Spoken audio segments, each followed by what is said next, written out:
they'll say whatever they can't want, because they throw this whole thing about in Elmwood Park, because I got busted for soliciting a cop, but it was all a setup. They were setting up guys. I had gone to the park,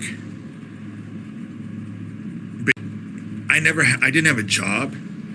So if I had been in line to have sex in the parks, they would have busted me so many times, because I was always there, because I didn't have any other place to go. So it was kind of like my friend group, bunch of gay guys and straight guys in the park. And I would hang out with straight guys, because yes, some of them were down there looking for sex, but a lot of them were down there and just wanted conversation. And so I would go down and just talk, counsel people.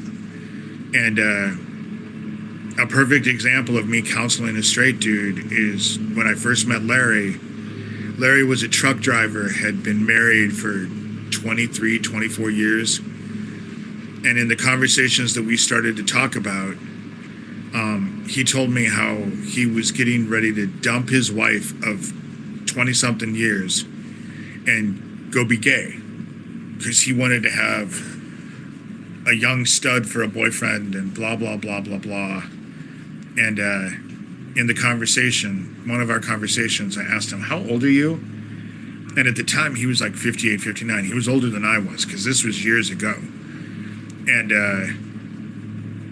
I told him, dude, if you dump your wife and go into the lifestyle, the only thing that awaits you is loneliness and despair, because no one is going to want you. You know, no one is going to want you.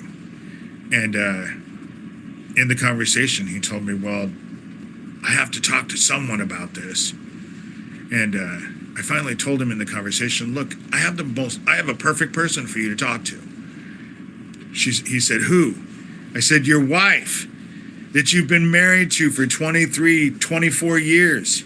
You need to go tell her what's going on in your head. And then about a year later, Larry died. And his wife and I got into the only conversation we'd ever gotten into in our lives. And it was on Facebook. And it was the day that Larry died. And I had just talked to him for 4 hours that morning, because he was a truck driver, so all we'd ever did was he would call me and we would talk for hours while he was driving. And she told me that she owed me a huge thanks. And I was just like, what do you owe me a thanks for? I don't even know you. And she told me, Larry came to you at a very difficult time in his life.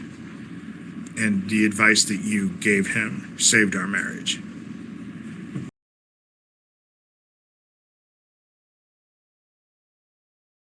On the complaint and information of David F. Swalheiser, Assistant City Prosecutor, for the City of Omaha, Douglas County, Nebraska, made in the name of the State of Nebraska before the County Court of Douglas County, this 27th day of February, 2001, the complainant, being duly sworn on her oath, says that the above-named defendant, David Lynn Shurter, on or about the 24th day of January, 2001, at or near Elmwood Park, within the corporate limits of the City of Omaha, did, purposely or knowingly solicitee, induce or attempt to induce another person, to do a lewd act, contrary to the city ordinance of the City of Omaha and against the peace and dignity of the State of Nebraska. You better have love in your heart.